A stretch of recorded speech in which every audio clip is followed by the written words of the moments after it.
65% of startups fail due to interpersonal conflict between team members. Best value I can give these teams is by helping them function as a team. And we start to see them as almost like an entity exists between them. And that's the relationship entity, who they are as a relationship. And then we start to see the individuals as voices of that system, of that entity.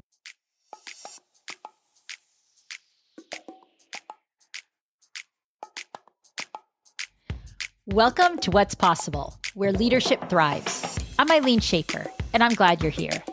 Behind every powerhouse communicator and relationship builder is a strategic thinker who leads with curiosity. Because of that, we believe that your journey to becoming the best leader starts with you. If you're a regular listener, or even if you're new, you're probably familiar with the idea of executive coaching. You may even be just about to take that leap and get some coaching support to uplevel your leadership game. What you may not be as familiar with is team coaching. Today's guest has taken a unique professional path, beginning in aerospace engineering and redirecting to his passion for leadership development for large tech firms. He sprinkles his professional expertise with a heavy dose of mindfulness as a regular practitioner of yoga as well as meditation. Needless to say, Stephen Burke brings a diverse set of experience to his work.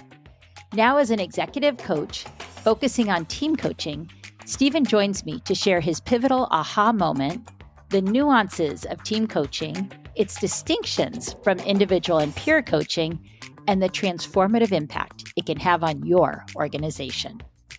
I'm Ilene Schaffer. Let's find out what's possible.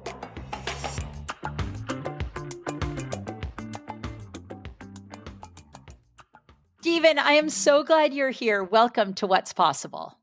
Thank you, Ilene. I've been really looking forward to this. Since we talked about it, I've been really looking forward to it. Me as well, and particularly on the topic that we're talking about. There's so much confusion around it, or people just don't know about it. So I am excited to expose our audience to the idea of team coaching. Awesome. Yeah, me too. Before we fully jump in, can you just share a little bit about your background, what brought you to your work, and what you find meaningful? Right. Okay. So I feel like I've lived several lives. So because I'm an aerospace engineer by training, and by large part of my career was in commercial aerospace, working inside big organizations. But then I guess I reached a point where I saw that I was much more interested in the people than the technology. And then being inside of a large organization, it was Airbus. I was able to negotiate a transfer into doing more work, basically being trained as a coach, an internal coach inside Airbus, and then starting doing coaching, leadership development. And that started my coaching journey, and maybe my third life. My second life, I guess, in between that was I got really interested in yoga and meditation, and studied somatic psychology, studied yoga therapy, used to work in a hospice part-time. So at that point was should I become a therapist? And then I met someone who turned me on to coaching. And I thought it was like light bulb moment. Like, wow, this is where everything comes together. This is what I want to do. So that was the middle life in between coaching and engineering. Wow. That's what I love. Every time I get on a call with you, we end up chatting quite a bit about everything except what we're oftentimes supposed to be talking about, because you'll throw in these nuggets about this other life you had, and you have lived such a rich experience and have followed where your heart and mind takes you, which is really beautiful. Oh, thank you. Thank you. It hasn't always felt like I'm following my heart and mind. It's always felt like I've been scrambling in the dark at some points. But but I guess when you stick at it, it tends to work out. Well, and I like that you said that, because it makes you realize that sometimes when we're in the moment, we feel like we're scrambling in the dark. But if we can just get through that scrambling in the dark stage and get to the other end, we can look back and say, oh yeah, I have done some cool things, and I have really followed my heart, even though it didn't always feel comfortable, but it's put me where I am today. Yeah, definitely. I love that. And I think it's very easy at the end, well, not the end, but, to look back when you're feeling kind of where you wanted to be, and to back and say, oh, it made sense, but it definitely doesn't feel that way many times. No. I always think of that image of the duck sitting on this peaceful water, but below the surface, the ducks, little, Yeah. they're not feet, but whatever, their Yeah, little, yeah, yeah. I know what you mean. their legs are, going as quickly as they possibly can. Yeah. And I think that's how a lot of us might sometimes look on the surface as we're following our Mm, heart, following our mind, whatever we're doing. It looks so calm on the surface to everybody else. And you're mm, thinking, I can barely stay afloat. But then yeah. once we get past that, we can look back and realize the Yeah. beauty we brought into our lives. Definitely, definitely. It's only the high points we generally put on LinkedIn or Facebook, yeah, and Instagram. Yeah. Uh, yeah, Which that could lead us to a whole nother yeah, episode on social comparison yeah. and how what we post is not always how we feel inside. The Mm, outward and the inward do not always match. mm, exactly. Yeah. Yeah. What was your aha moment when you think back around let's take it first from the perspective of coaching, Yeah. your aha moment of realizing, hey, I want to get into coaching. And Mm, you are unique in the sense that in your last couple of jobs, you've been an internal coach. So it's not like you're an yeah. external coach. You work within an organization. So Yeah. what was that aha moment? Yeah. So I think I've had two main ahas in my coaching journey so far. One was I think I just touched on in my career kind of summary, that I just realized that I was super interested in my own mental process, my own emotions, and as I got into yoga meditation, and then realizing, I think I was probably meant to be a therapist. Yeah, and because in the workplace, I always described I was living two lives. I was running engineering projects in North America and Europe by day, and in the evening I was doing yoga, meditation, going off on retreats at weekends, and in the hospice. And I reached that point and said, okay, I'm going to go off and be a therapist. But then it was this conversation where I basically had a coaching session with with a coach from a Corrective Training Institute. And it just was a light on moment for me that I thought, wow, all this, what I've been learning, my own kind of journey, things I've learned about Eastern philosophy and meditation, I can actually apply this in the workplace. It's just a different language. Yeah. And actually I can have much more impact potentially in the workplace than I can, maybe I could have had as a therapist. And so I have high respect for therapists, but just felt like my biggest impact was in the workplace. So it was kind of that really strong decision to leave behind kind of an engineering management career with a lot of people saying, what are you doing? It's like resetting your career almost. But it felt like, no, this is what I need to do. And the second one, and I'll try and be shorter on this one, was related to team coaching. Inside Airbus, I got hired in the Biz Lab, which is a startup accelerator run across all over the world, where they bring startups in, work with them with Airbus, and see how they can find a common use of their technology or service. And they hired me because I was a coach, and I expected to be going there, and I was coaching people one-to-one, the leaders of those startups and the internal innovation teams. But then I saw that, a lot of these teams are failing because of interpersonal issues. And the teams that are struggling, that's the big struggle. Yeah. There's a lot of research around that. There's a Harvard Business School, I think in 2021, so it was after I kind of realized it for myself. But they saw that 65% of startups fail due to interpersonal conflict between team members. Yeah, so I thought, wow, best value I can give these teams is by helping them function as a team. And that's when I got really, really interested in team coaching. Yeah. Oh, so much good stuff in here. First off, I love the power of coaching, having a session that really, turn the light bulbs on inside you and you realize I have a calling, I have a purpose, and there's something larger than me that I need to be doing here. And there's meaning to the work I'm doing. And following that. Wow. Very cool. And then going into the organizations and really being insightful around this issue of relationships. When we boil all of life down, it really is about Yes, for relationships. We sure. can all be so much more effective, Mm, productive, creative, whatever, when we work well together. mm, So let's dive into that topic. And mm, before we really get into the nuts and bolts, can you explain the difference between, say, one-to-one coaching, mm. peer coaching, which oftentimes gets misinterpreted as Yeah, team coaching, and yeah. then team coaching? So those three lanes, if you can Yeah, describe. definitely. Yeah, and this is generally where I do start with trying to explain it because I find it's helpful to have a comparison. So, individual coaching is probably the simplest and the one that most people now understand. Yeah, that's me or you working one on one with a coaching client, and we're completely focused on their agenda. Yeah, so their goals, their agenda, and the impact they want to have or are having in the world. Peer coaching or group coaching means that you've got a group of people in a room or in a Zoom, but your focus is still very much on the individuals. Yeah? So you're still looking at each person as an individual, and there's some co-learning and supporting each other and asking each other questions. But as the coach, I find your focus is still on individuals. Yeah? Mhm.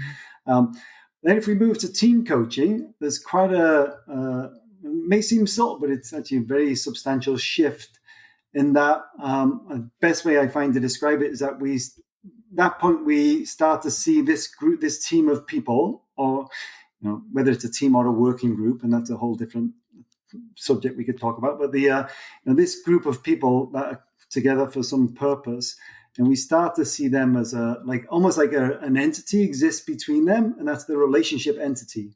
Yeah, so who they are as a relationship, and then we start to see the individuals kind of as voices of that system, of that entity. So the shift is, from having a focus on the individual to having a hard focus on the system, the relationship entity, and a softer focus on the individuals that make up that. So seeing them as voices of the system. Yeah. So what I'm hearing is the first two, both the one-to-one and the peer, is that individual is really kind of the target that we're trying to Yes. work towards Yeah. changing. Whereas the team one it's a group of people and how they work to form a unit. And Yes, yeah, them as a relationship system. Yeah, and yeah. it's really interesting how this, coaching. I think in organizations, people accept the value of coaching now and value coaching. Team coaching is, I would probably say, at least 10 years behind in terms of its understanding in an organization. But just very recently, the International Coach Federation, so ICF, have started to see the importance of team coaching also, and they've created a definition. They've also created a whole set of team coaching competencies, which is different from the individual competencies that we kind of have to show that we can demonstrate as part of our certification. So they have a definition, and I'm going to read it because I don't want to misquote them. So it says the ICF defined team coaching as partnering in a co-creative and reflective process with a team on its dynamics and relationships in a way that inspires them to maximize their abilities and potential in order to reach their common purpose and shared goals. Common purpose, shared goals. Yeah? So that's for me the biggest shift. But I find, there's some lack of clarity or confusion about, individual coaching, group coaching, or peer coaching, and team coaching.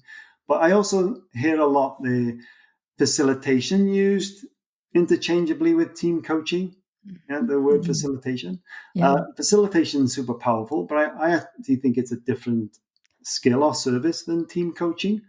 And way I would kind of differentiate is that I think about facilitation as kind of guiding a process, running an agenda. Generally, if a team and the team leader want to be engaged in a strategy meeting or some other kind of team activity, having an external facilitator to guide them so that they can take their mind off the process, the agenda, and the timing, it helps. I find team coaching, the main difference is that the team coach is focused on team dynamic and team relationship, and goes much deeper into uncovering conflict and decision making approaches, etc. Yeah. Well, it reminds me a lot. My graduate work is counseling psychology, and we paralleled the marriage family therapists our first Mm, year. And then the second year, I went into my focus was life transitions counseling. So it was mm, individual development. And so mine was more focused on the individual. Whereas my classmates that first year, it was all about family systems dynamics. And when mm, you think about the evolution, even of psychiatry, psychology, counseling, it's all been focused on the individual and mm. improving the Nice. individual or working Mm, from a deficit model on helping make people who aren't well feel better, what have you. mm, And whereas in this case, I see the same kind of not dynamic, but the same shift in mm. there's one-to-one is very important, peer coaching is very important, and it serves a totally different purpose Yes. to that system dynamic, just like the family system, there is Yeah, that team exactly. system. Yeah, I love that kind of comparison there. Yeah. Yeah. So, would you walk us through? I'd love to hear either kind of a case study that you could share Mm, with us anonymously, of course, but yeah. what does it look like from start to Mm. finish? Okay. I think general first, generally there's I love, if we take a meta view of a team coaching process, and I think this you can actually say it's within one session and within the arc of a complete team coaching engagement. I mean, there's 4 key steps, and it's kind of meet, reveal, align, and act. Yeah? So meet, reveal, align, and act. Yeah. So generally, what we're doing is we're bringing a team together, a meeting. Yeah, and you could consider team formation as part of that as well. Yeah, on a grander scale. But even for one session, you're coming together, you're creating the container, so creating the safety, so using design team alliance or team contract or agreements for that session. Um, Creating a safe container, getting clear about what we're going to be working on. Then the revealing is in system speak, revealing the system to itself. So what is it that this team, what is it that makes up this team, and how can we show this entity to itself? Yeah. So in that, we'd be using, on the build up to that, we might use a team assessment. And so there's lots of team assessments out there, or you can make one up yourself. Yeah. I mean, a few great ones are Rally Bright. I like the work that Rally Bright does, and also Leadership Circle. I've got a Mm. great team assessment. So you think there, we're creating information about the team for the team so they can learn about themselves. That's the reveal. And then we go to alignment. Once you reveal, you can align. You can reach that alignment, and then from the alignment, you can set really clear and strong actions. One thing I'd say about this is that we generally, in the workspace, we generally really we don't do much meet in terms of setting up at the beginning. We don't create the safety container. We really storm through revealing. Someone shows a bit of data or someone mentions something. Then we quickly want to get to, okay, what are we aligned on? What's the action? We want to move to action. But actually, we want to spend a massive amount of time on the revealing. Yeah, the more time we spend on revealing, when you then get to alignment action, it just falls out. You know, it just feels natural that the alignments come and then the actions are very clear. So that's kind of how we structured. So the first part, some kind of assessment, maybe, or interviews to help the system learn about itself, set up the key things that we want to work on, big revealing, align, and action. So that's how we operate in a session and in an engagement. But then if I think about an example, to give you a real example, was I generally work in organizations. I generally work with executive teams, and I work with one really senior executive team in an organization that had a massive strategy shift, strategy shift, massive business model shift. And so it's a massive change for the organization. It affected all the organization, and there's this group of senior leaders in that organization. So we did the meeting, create the safety container, create our alignment. In the revealing, there's a big push to get to, okay, this is a strategy, what do we need to do? But then when we really paused and dug into using 2 different tools, like, for example, request behind the complaint. Yeah. So where we have people to put complaints on the wall. Yeah. So what are your complaints? So, just let's stick anything we want on the wall. And then what's the request behind that? Yeah. So we're doing exercises like that. And where we got to was that a few people, we created a good amount of safety with this team. And it was the senior leaders in the room said, a lot of our teams don't really understand or agree with the strategy. We're hearing people in the team are not getting it yet, or feel like we're not going the right direction. And so that was like, wow, okay, we got a nugget here. We can unfold this. Let's see where we get with this and create this revealing. Where we got to fairly soon after that, which required some vulnerability and some trust in the team. A few of those senior leaders then voiced that they actually didn't believe in the new strategy on the new business model change, which was, you could feel in the room, it changes. Yeah. So it's like, wow, this is a very senior team. They've all got very big teams that report into them. This is pretty significant. So it's not just people in the organization saying that they don't agree with it. People in this room don't agree with it. So that was a massive revealing. So when we got that, and the leader, the sponsor and the senior leader in the team really handled it really well, that he helped me create safety for the team to really explore that. So we were able then to really get into, okay, what are the questions? What are the doubts? How can we kind of find a place for alignment? What do we need to do to find a place for alignment around this strategy? And then it was, okay, once we do that, we really need to have a communication strategy and how we're going to communicate this to the team. Well, that was a massive revealing, which I think wouldn't, if they just had a strategy meeting and they would have rolled out the strategy, okay, action plan, communication plan, and nothing would have changed really. So that was fascinating to see and to be a part of. Yeah. Well, just listening, it's, you can either just go through the motions and get more of what you've got, or you can actually dig deep and figure out, okay, what's happening here and how do we want to effectively make change and show up differently. So my question is, and I love this example, which is a success story.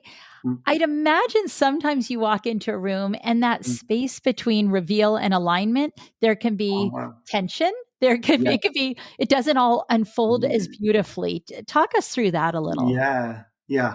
And for me, that's where the magic, and maybe I'm a bit crazy, but I love that part. It's, and I mentioned just before we start this that I studied somatic psychology, and trauma therapy. And I think for me personally as a coach, that helps me.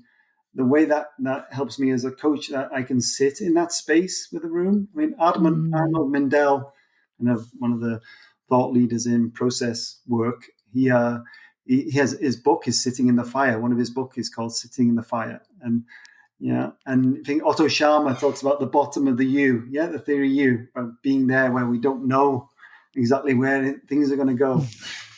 So this part about meat, in terms of really spend time setting up the psychological safety and the agreements,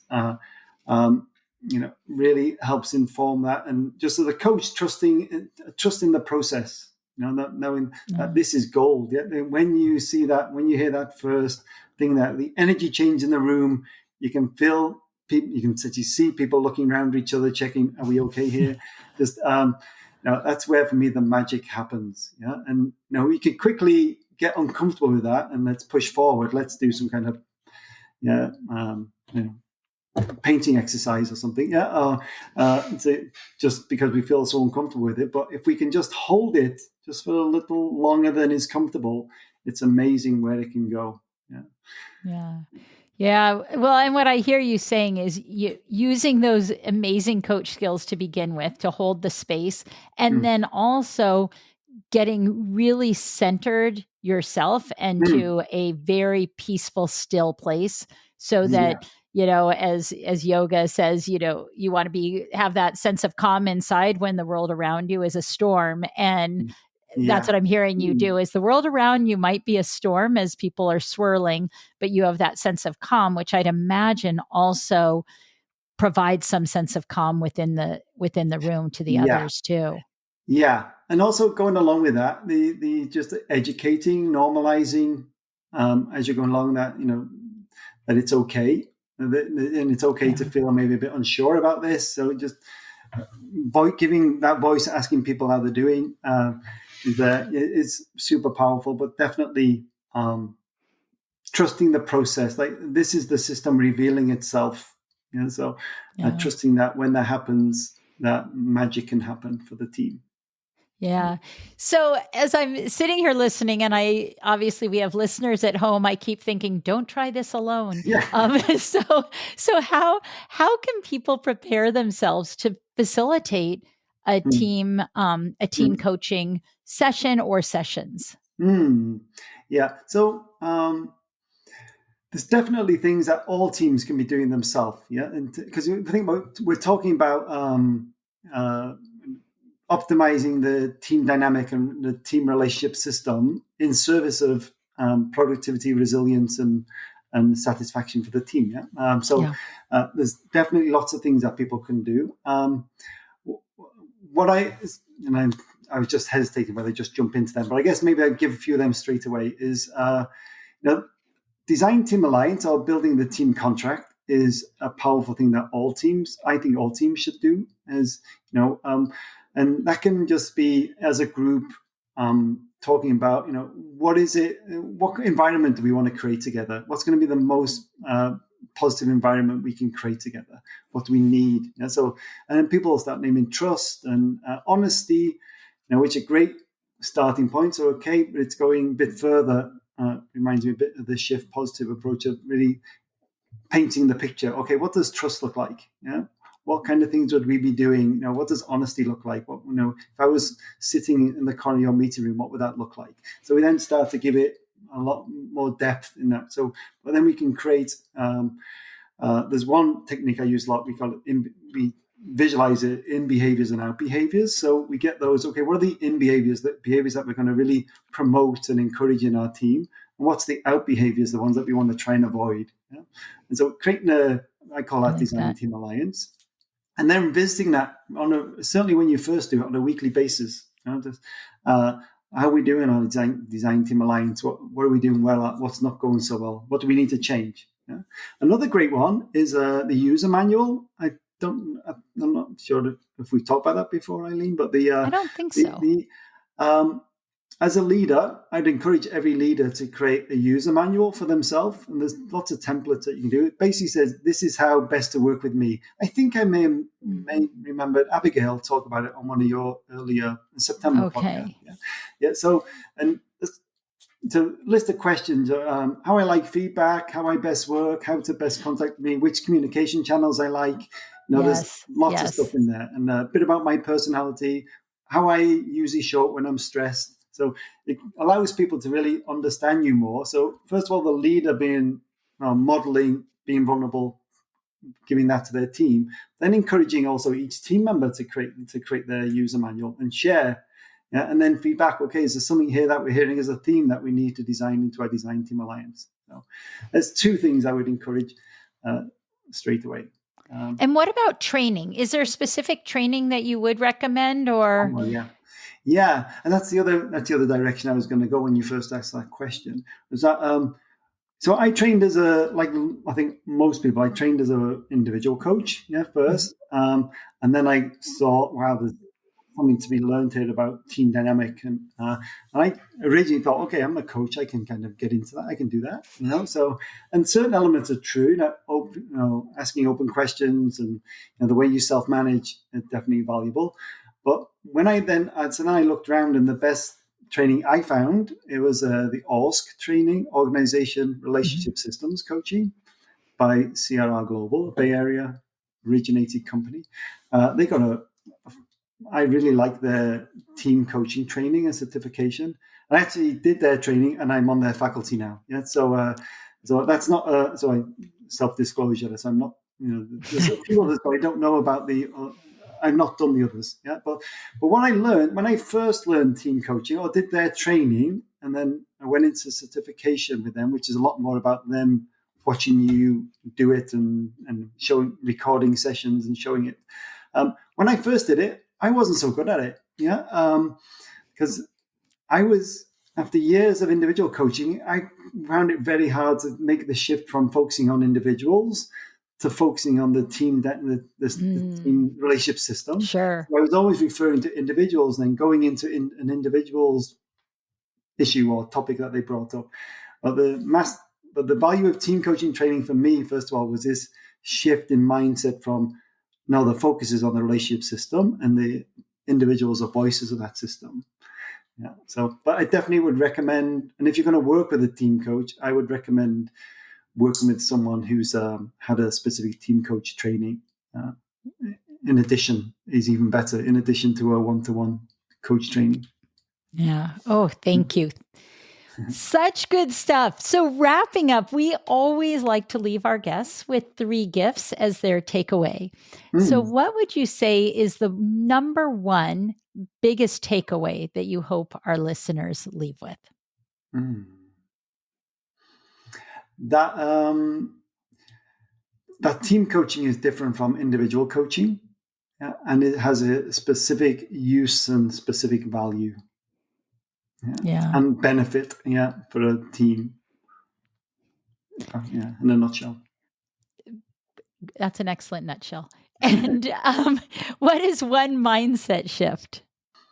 Yeah, I think I go back to this. I think I've said it many times, the term, but this relationship system, thinking about, there's a term, relationship systems intelligence. So seeing that there's trying to come from a mindset that this system has an intelligence. Yeah? So, and trusting that if I can find a way to tap into that intelligence in the system, then a lot of the answers will come from that system. I like that. That's great.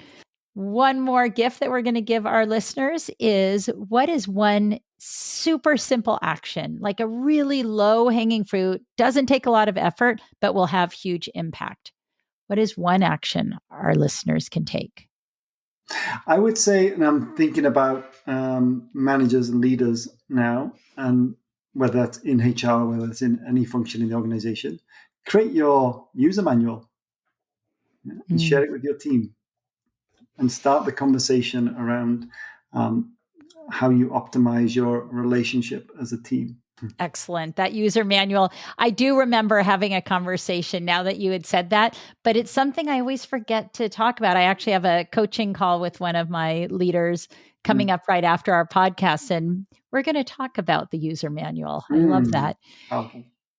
And final question. What is possible when an organization embraces team coaching? I think when a team, whether it's a startup or whether it's a team inside a large organization, when they embrace team coaching, I believe it opens up or creates the foundation for revealing a systems intelligence, which will lead to places that the team never thought were possible in terms of innovation, new thinking, productivity. And I think all the issues that we're dealing with in the world, and I really believe that business is really foundational in helping solve, or has the potential to be foundational in helping solve the world's challenges. When we can create that safety and that collaboration inside a team through team coaching, in the Mars is possible. Yeah. So even though I don't particularly believe that we should go to Mars, but it's the sky's the limit. Sky's the limit. Yeah. Wow. Stephen Burke, I always love time with you. Thank you for joining me on What's Possible. Thank you, Ilene. It's absolutely a delight, as always, to chat with you. If you find this show meaningful, please hit that follow or subscribe button. It helps more people find What's Possible organically. If you have questions about anything we've talked about, please drop me a line at podcast@sbchange.com. I read every email I get, whether that's an episode idea, a guest recommendation, or just a simple note about how the show has impacted you. I'd love to hear from you. I'm Ilene Schaffer. Thanks for listening. What's Possible is produced by the team at Palm Tree Pod Co. The executive producer is Anthony Palmer. Garrett Wright is associate producer. Thanks to Emily Miles and Caitlin Krings for video and digital support. The content for this podcast is created by Ilene Schaffer and the team at Silicon Valley Change.